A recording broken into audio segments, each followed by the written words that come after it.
श्री स्वामी समर्थ. स्वामी कृपा ज्योतिष मध्ये मी भास्कराचार्य मंजुषा जोशी आपलं हार्दिक स्वागत करते. आज आपण समजून घेत आहोत मिथुन राशीच्या जातकांना संपूर्ण एप्रिल महिना कसा राहणार आहे.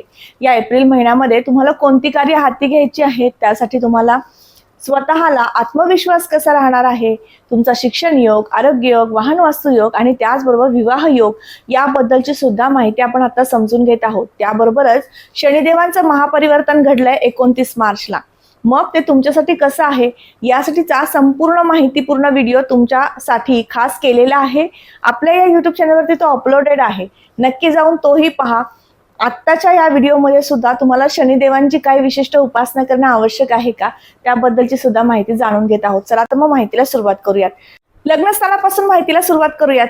लग्नस्थान काय दर्शवतं? तुमचा आत्मविश्वास, तुमची रोजची दिनचर्या, क्रिया कशी घडणार आहे हे आपण लग्नस्थानावरनं पाहतो.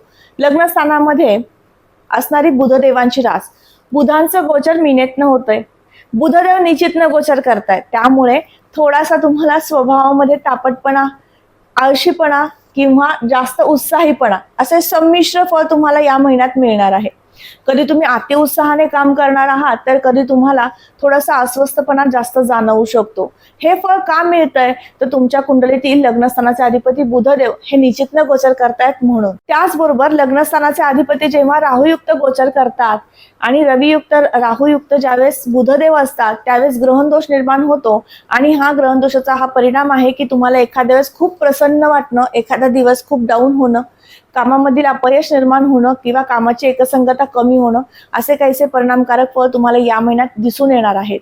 राशी कुंडलीतील धनस्थानाकडे जाऊयात. धनस्थानामधनं आपण गुंतवणुकीचे योग पाहतो, कुटुंबाचं सौख्य योग पाहतो, वाणीवरचं नियंत्रण पाहतो. या ठिकाणी राहुदेवांची पंचम दृष्टी येते, त्यामुळे तुमच्याकडनं वाणीवरचं नियंत्रण सुटणं हे काहीसे परिणामकारक फळ मिळू शकते. कारण याचे राहुदेवांची पंचम दृष्टी धनस्थानावर येते. या ठिकाणी चंद्राची रास आहे. चंद्र हा मनाचा कारक आहे. कुटुंबामध्ये तुम्ही एक जबाबदार व्यक्ती आहात, मुख्य आहात, तर तुमच्याकडनं नक्कीच वाणीवर नियंत्रण ठेवा असा मी सल्ला या माध्यमातून देऊ इच्छिते. धनाचा योग उत्तम आहे. धन संचयाकडे तुम्ही घेऊन जाणार आहात. धन वाढवण्याकडे तुमचा या महिन्यामध्ये वाटचाल सुरू होणार आहे, त्यामुळे त्याबद्दलचे योग उत्तम म्हणता येईल. शेअर मार्केट, तुम्हाला शेअर मार्केटमधील काम करण्यासाठी सुद्धा उत्तम योग या महिन्यात दिसून येत आहेत. याचबरोबर राशी कुंडलीतील तृतीय स्थानाकडे जाऊयात. तिसरं घर हे पराक्रम, परिश्रम आणि कीर्ती प्रसिद्धीचं आहे. या ठिकाणचे अधिपती जे आहेत रविदेव, ज्यांचं गोचर हे मीनेतनं होतंय. 14 तारखेपर्यंत रविदेव मीनेतनं गोचर करतील. मीन राशीमध्ये म्हणजेच गुरुदेवांच्या राशीमधनं बुधदेवांच्या युतीमध्ये जेव्हा रविदेव गोचर करतात, त्यावेळेस तुम्हाला परिश्रम उत्तम घडतात, पण तुम्ही ते अगदी उत्तमरित्या स्मार्टली काम करता. स्मार्ट वर्क तुमच्याकडनं उत्तम घडवून देतात. म्हणजेच ह्या महिन्यामध्ये तुम्हाला फार परिश्रम करणं किंवा खूप धावपळ करणं यापेक्षा मी म्हणेल की स्मार्ट वर्क करणं तुमच्यासाठी योग्य ठरणार आहे.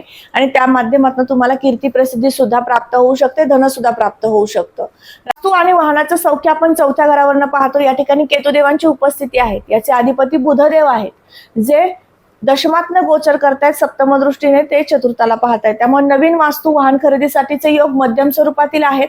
अर्थात तुमच्या जन्मलग्न कुंडलीमध्ये जर वास्तूचं आणि वाहनाचं सौख्य आता या महिन्यात उत्तमरित्या दिसून येत असेल, तर नक्कीच या अडचणी थोड्याफार प्रमाणात तुम्हाला सहन करत पण तुमची वास्तूचं आणि वाहनाचं स्वप्न पूर्तीकडे घेऊन जाणारा हा संपूर्ण महिना दिसून येत आहे. याचबरोबर तुम्हाला वास्तूमध्ये काहीतरी नवीन करावं, रिनोव्हेशन करावं, मोडतोड घडणं हे सुद्धा कार्य केतुदेवांच्या कृपेने होऊ शकतं, कारण केतुदेव तुमच्या चतुर्थात आहे. त्यामुळे कुंडलीतील पंचम स्थानाकडे जाऊयात. 5व्या घरावर आपण शिक्षण, संतती आणि प्रेम प्रणय पाहतो. प्रेम प्रणयाच्या दृष्टीने हा महिना संमिश्र आहे. थोडेसे आर्ग्युमेंट्स होऊ शकतात, वाद निर्माण होऊ शकतो, संवादातनं वादाकडे विषय जाऊ शकतो. याबरोबरच पंचम स्थानावर आपण शिक्षण सुद्धा पाहतो.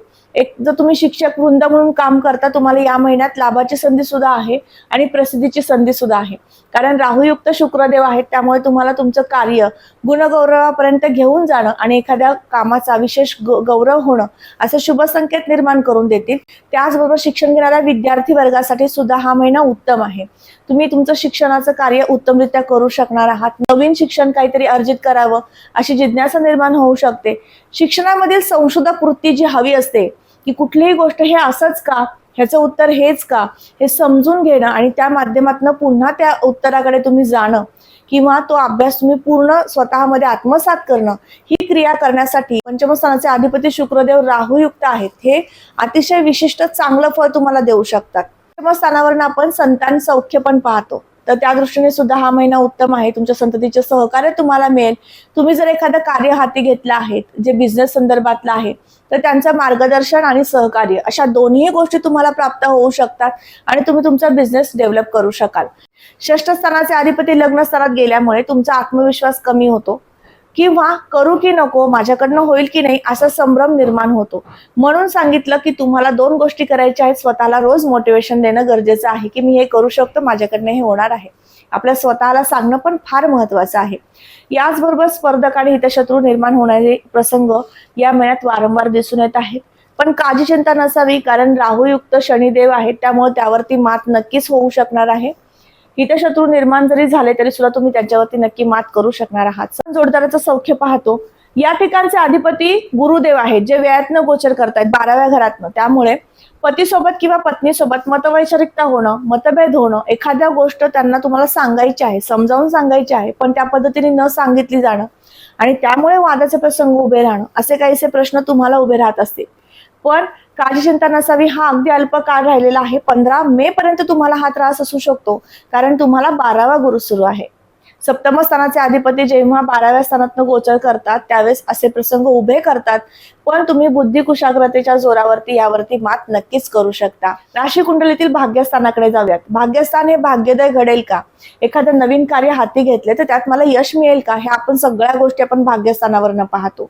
स्वप्नपूर्ती होईल का, हा सगळ्यात महत्वपूर्ण प्रश्न आपण भाग्यस्थानावरनं सोडवून घेत असतो. या ठिकाणी असणारी कुंभ रास, शनिदेवतेची रास आणि शनींचं गोचर दशमातनं होते, त्यामुळे नक्कीच तुम्ही तुमच्या कामाची गती वाढवणार आहात, सक्रिय होणार आहात, प्रत्येक कार्य अगदी उत्तमरित्या जिद्दीने करण्यास प्रवृत्त होणार आहात. तुम्हाला आत्मविश्वास प्राप्त होणार आहे, कारण तुमचे लग्नेश बुधदेव हे सुद्धा शनियुक्त आहेत, राहुयुक्त आहेत, दशमस्थानात आहेत. मात्र एक गोष्ट होऊ शकते की अति गडबड होणं किंवा अति घाई होणं आणि त्यामुळे तुम्हाला तुमच्या कार्यामध्ये अडचणी निर्माण होणं, असे काहीसे परिणामकारक फळ तुम्हाला या ठिकाणी असणारी 5 ग्रहांची युती देऊ शकते. ही युती म्हणजेच रवी, राहू, शुक्र, बुध आणि शनी हे 5ही ग्रह एकत्रितरित्या दशमातनं गोचर करतायत. त्यामुळे तुम्ही जो व्यवसाय सुरू करणार आहात किंवा नवीन नोकरी तुम्ही जॉईन केलेली आहे, तर या ठिकाणी तुम्हाला अनेक प्रश्नांना सामोरे जावं लागणं, या सगळ्या गोष्टी घडू शकतात. अतिपरिश्रमातनं मिळणारं यश म्हणतो आपण, ते तुम्हाला या महिन्यात दिसून येणार आहे. त्याचबरोबर ज्यांचा कागद, कापड, गोड पदार्थ, द्रव पदार्थ, संगणक क्षेत्र या संदर्भातील बिझनेस आहे त्यांच्यासाठी उत्तम योग आहेत. त्याचबरोबर तुम्हाला नवीन जागा खरेदी विक्री संदर्भातील व्यवसाय सुरू करायचा आहे, कन्स्ट्रक्शन संदर्भातील व्यवसाय सुरू करायचा आहे, नक्की करा, कारण दशमस्थानामध्ये शनींचं गोचर सुरू झालेलं आहे. ते तुम्हाला विशिष्ट फळ प्राप्त करून देतील.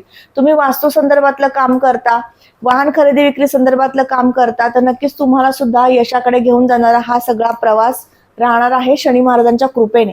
कारण शनी महाराज दशमात आले की तुमच्या कामातनं उत्साह निर्माण करून देणं, कामाला प्रगती, गती देणं, या सुद्धा गोष्टी करतात. याच्यासाठी शनी महाराजांचं विशिष्ट फळ काय 2.5 वर्ष मिळू शकतं, हा समजावून सांगणारा व्हिडिओ सुद्धा आपल्या चॅनलवरती अपलोडेड आहे, नक्की जाऊन तोही पहा. राशी कुंडलीतील लाभाकडे जाऊयात. लाभाचे योग उत्तम आहेत. या महिन्यात लाभासह खर्चही होणार आहे. नवीन व्यवसाय तुम्ही थाटू शकाल आणि त्या माध्यमातून तुमचा खर्च होऊ शकतो. अर्थात तो सकारात्मक खर्च असेल, ती इन्व्हेस्टमेंट तुमची असणार आहे. त्यामुळे महाराजांचं चांगलं आणि सुंदर फळ तुम्हाला मिळणार आहे, ते प्राप्त करून घ्यायचं आहे.